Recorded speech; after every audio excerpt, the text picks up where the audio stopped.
Okay. Hello and welcome. This is the Woodward Fire press briefing for Friday, August 28th. I'm Steve Sobieschik, Public Information Officer. I'm joined today with Operations Section Chief Brandon Chakowski, Fire Behavior Analyst John Trapp, Lieutenant Brennan Collins with the Marin County Sheriff's Office, and Jason Weber, the Fire Chief with Marin County. First up, we're going to bring Brandon out to give us a little operational update.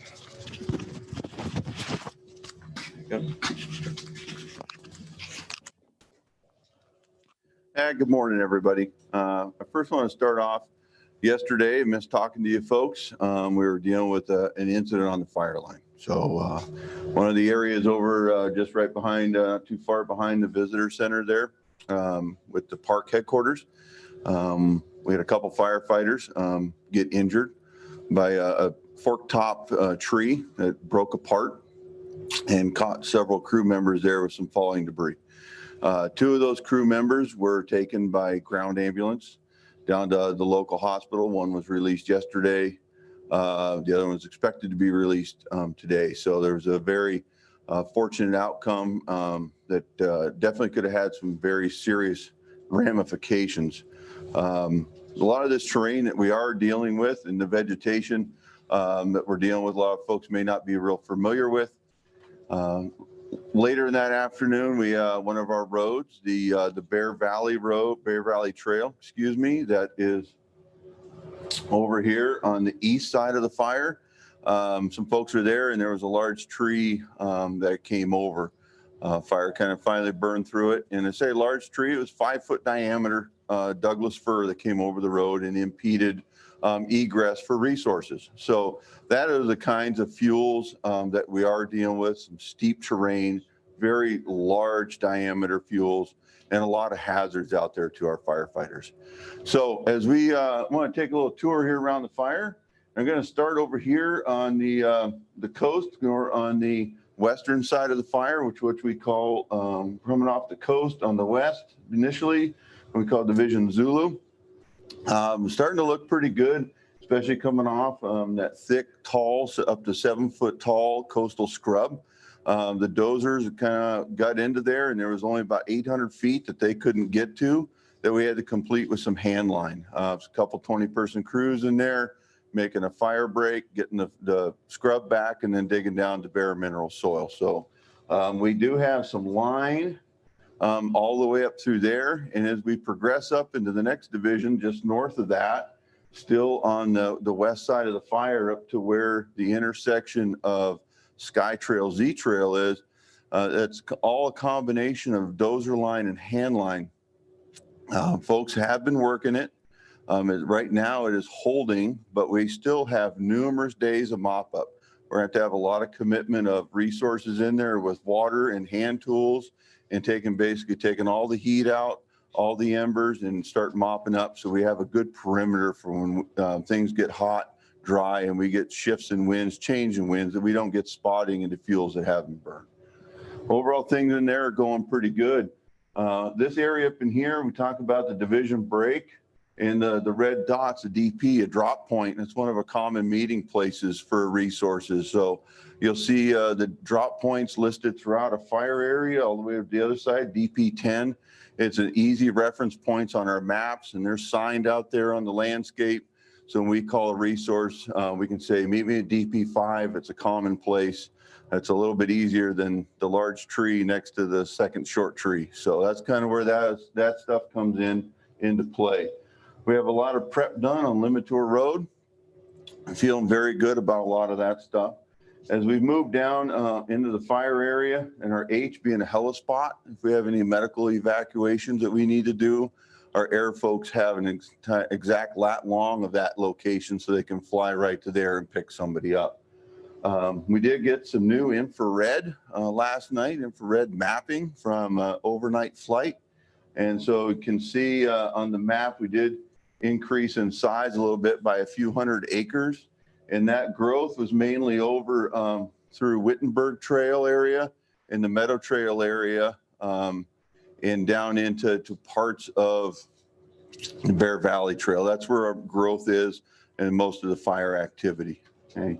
So that piece is actually looking pretty good in the sense that it's kind of allowed us to focus on some other areas of the fire. And mainly that focus is it comes down into the Bear Valley Trail. That's where our focus is turned to right now and trying to secure some of these lines. What we're actively doing, yesterday we started and today we're continuing it. And this will be going on for several days. We're actually initiating some fire to the west of Bear Valley Road, Fire's Edge, to be able to bring it down to the Bear Valley Trail. And what that's going to do is we can bring the fire to us in a place that we feel more comfortable, safer, and our control lines are better. One of the things we don't want to do with a lot of this area, I described those trees, the accident that happened, is trying to reduce the risk to the firefighters out there on the line is very important to us. And this is one way that we can do that. So we're using a small unmanned aircraft and doing some ignition in that area. And we're also doing a combination of lighting from the ground by hand along the trail, just kind of starting to work it down. And right now we're getting a very good mosaic kind of burns, mainly all understory, and things are going good as we kind of bring it down to our control line, which is Bear Valley Trail over here on this side. Night shift, we still have a night shift out there. Every night, this is the third night in a row, and they're monitoring the road, making sure it's staying there. We did have the spot and where the firefighters did get injured. That does have line back around it and is contained at this time. Also has a hose lay on it, and we're being very cautious in areas like that. The other thing is we continue with our folks out in the structure protection areas. We're doing, should be finishing up, I believe, today and or midday tomorrow with some structure assessments. That a lot of great help from Marin County Fire and their defensible space team that they have, up to 16 people, just going through and doing assessments, talking to folks about defensible space and what needs to get done out there to better fireproof their home in the area, okay, for future events and this event. It's all still right here. So overall, that's what we have going out on fire line right now. Thank you.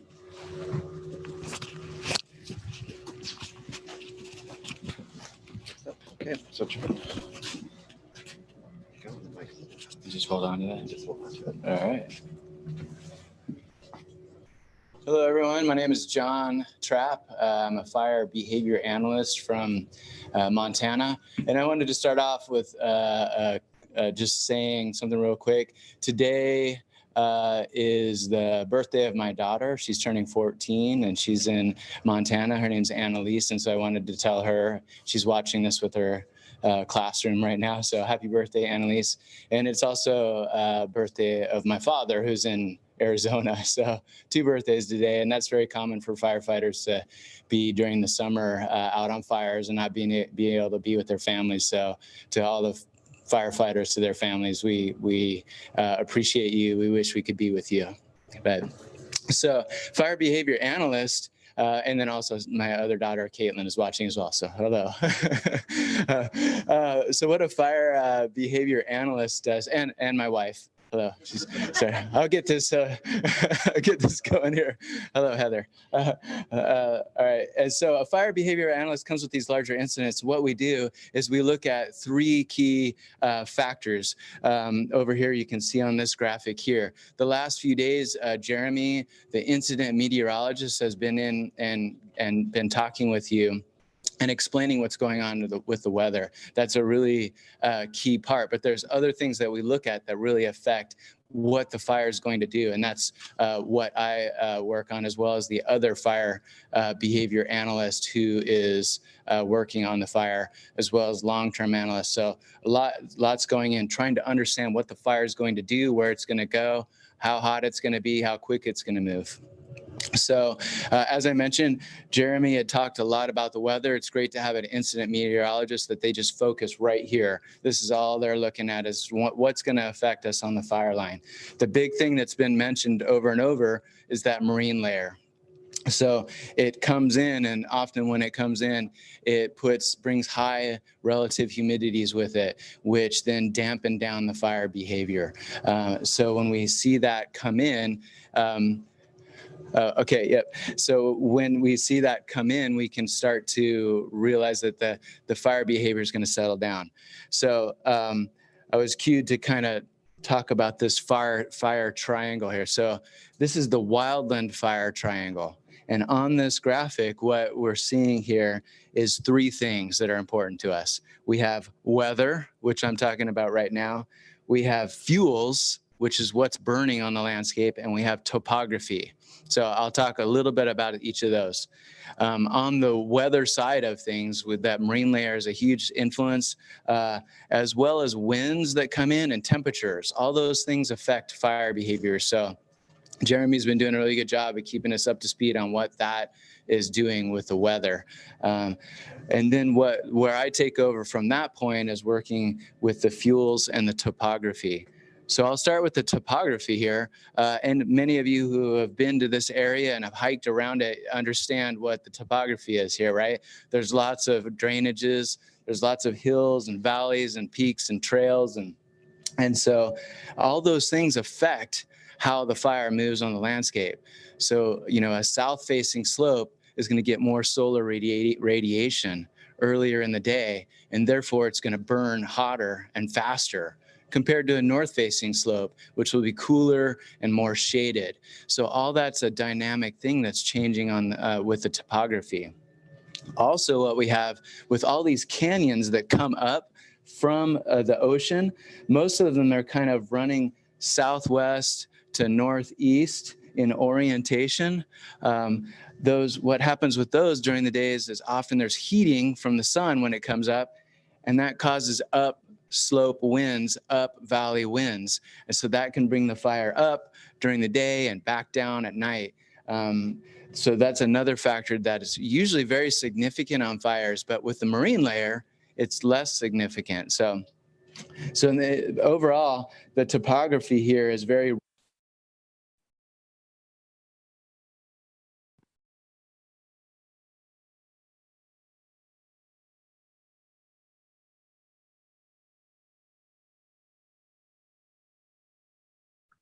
Lost the sound.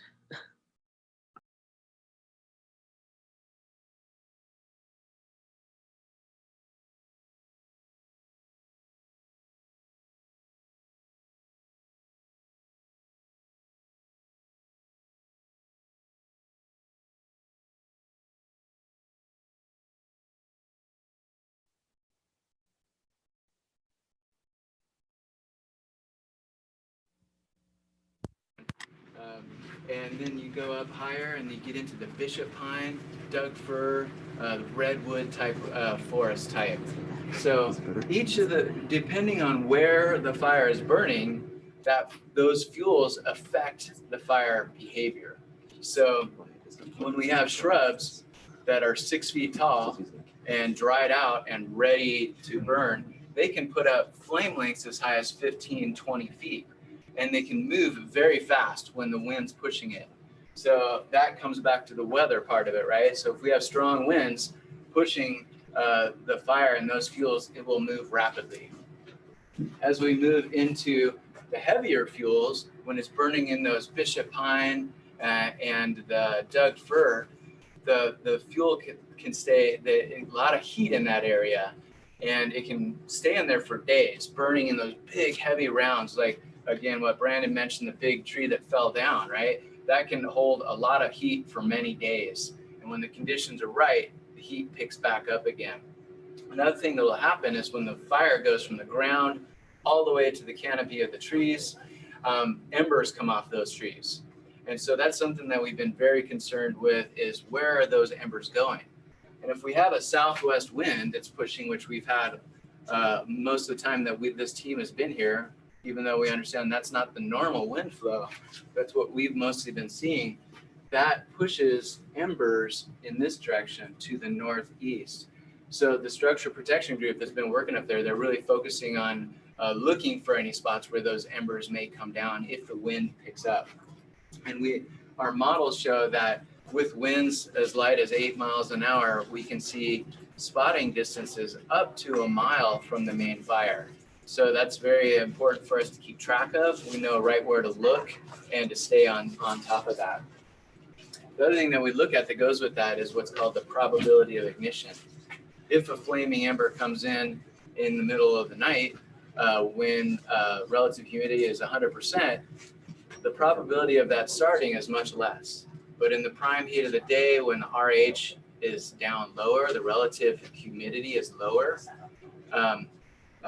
then we have a much more likelihood that that ember will start a new fire. So those are the things that the fire behavior analyst considers on a wildland fire. And there's much more, but that's the basics of it. Fuels, weather, and topography drive fire behavior. And we're doing our best to stay on top of that, to prepare the firefighters on the ground, and also to let the community know what's going on. Thank you.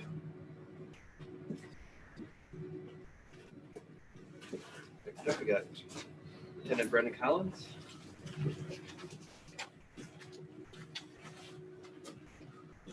Morning, my name is Brendan Collins. I'm a lieutenant with the Marin County Sheriff's Office. I'm stepping in for Brenton Schneider this morning, who is in much need of a day off. Basically, just wanted to get you up to speed on evacuation warnings and orders in the Point Reyes area. All evacuation orders and warnings from yesterday are still in effect today. There's an evacuation order for Silver Hills Road area of Point Reyes that was evacuated a couple days ago, and the evacuation warning for Inverness, Inverness Park communities, Drakes View, Sea Haven, are still currently in evacuation warning status. The evacuation warning also covers the Greenbridge Road, which is Highway 1, just south of Point Reyes Station, Lagunitas Creek, all the way south to the community of Bolinas, and east to the Bolinas Ridge, to the McCurdy Fire Road. That area is still currently under evacuation warning only. And like I just said, the only evacuated area from the Point Reyes area at this time right now is the Silver Hills community with the streets of Fox Drive and Norin Way are still on evacuation order. There have been a couple questions that have arisen as far as to animals in the evacuated area, or in case you need to be evacuated to care for your pets or animals that need to be sheltered or fed. The Marin Humane Society has asked that you reach out to them for those type of purposes. They can be reached at area code 415-883-4621. And they also have information on their website at marinhumane.org. Once again, their phone number is 415-883-4621. There have also been some questions to the Sheriff's Office regarding the use of the high-low siren. The high-low siren will be implemented in the event of an evacuation order. However, it is a supplemental tactic to our evacuation procedures. It is not the only tactic that we will deploy during an evacuation. You will be alerted via Alert Marin, Nixo alerts, Twitter alerts, as well as a deputy knocking door to door in the evacuated community or another law enforcement representative. We won't just rely on a high-low siren and then leave the area and consider that an evacuation order. It's just a supplemental tactic, but it will be used in the event of an evacuation. We also want to remind you that the Sheriff's Office has 24-hour patrol of the Point Reyes community in these areas that are under evacuation warning.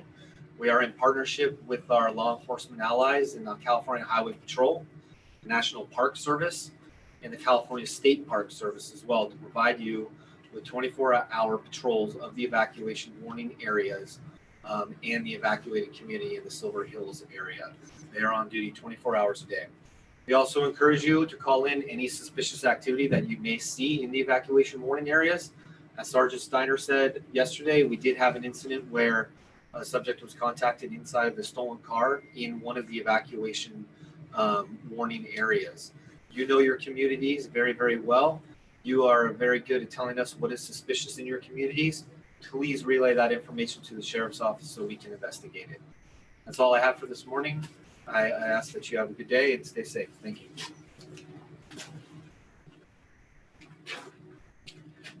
Good morning. Thank you, guys. Thank you, everybody. A couple things I want to hit on. You heard from our operations chief, Brendan, and John, the fire behavior analyst. I want to reinforce that every decision that's made here on this fire is very thoughtful. We go through a process. He talked about the fuels, topography, and weather, how that plays a role into it. Operationally, what resources we have available to complete those assignments, and other things like that. So when they talk about this is a challenging fire. The same challenges they're having, you see on Santa Cruz and the fire in northern Sonoma County. This landscape is challenging, and the fuels are extremely challenging. And that's why when you look at this, there's no clean lines on this. We have to get this cleaned up to a point where we feel really secure that the fire line isn't going to jump in a week or two when we have winds or other things. So when they talk about their operational plan and adding, some areas where they're doing firing operations, this is because we need a clean line to work from to make sure we can hold it from here out for the rest of the summer, because we're going to be challenged with weather events and other things weeks after this. And there's a lot of heat in this because of the fuel they talked about. So I want to make sure I cover that and why you understand this seems like it's not moving as fast as it could in some cases. We have to be thoughtful. We have to plan this to be secure. So when we shed resources from this eventually, we can hold those lines.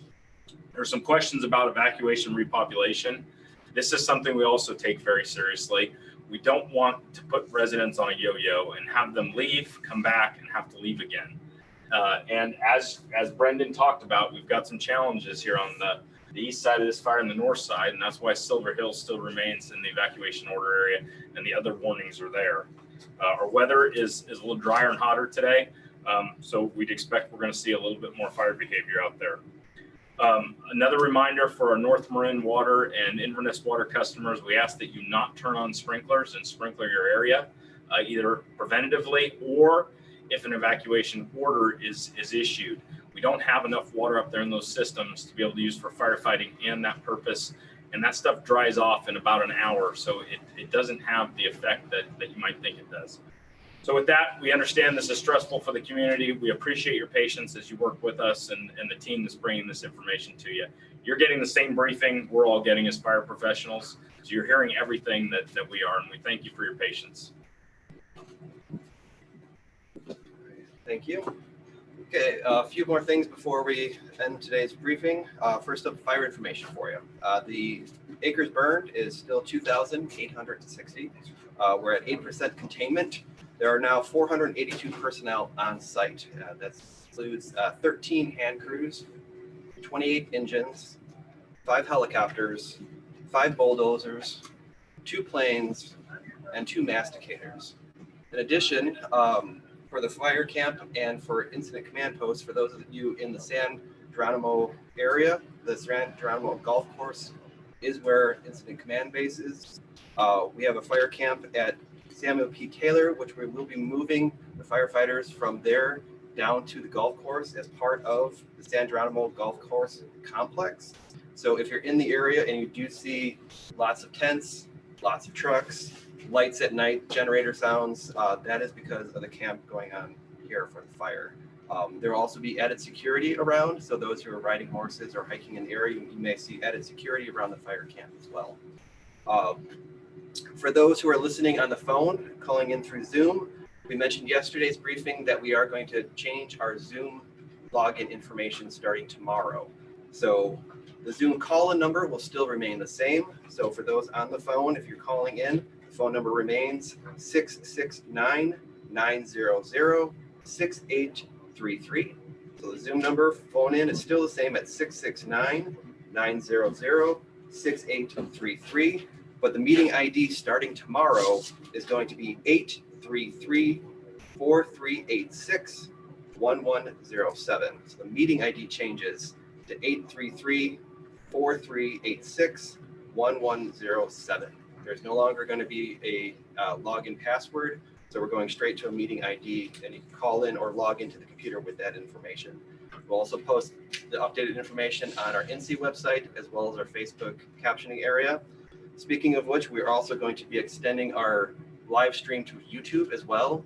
So for those who don't have access to Facebook and you want to watch online, and you can't access some of the other options, we will have a YouTube streaming. The links of that will be put into our Facebook Live.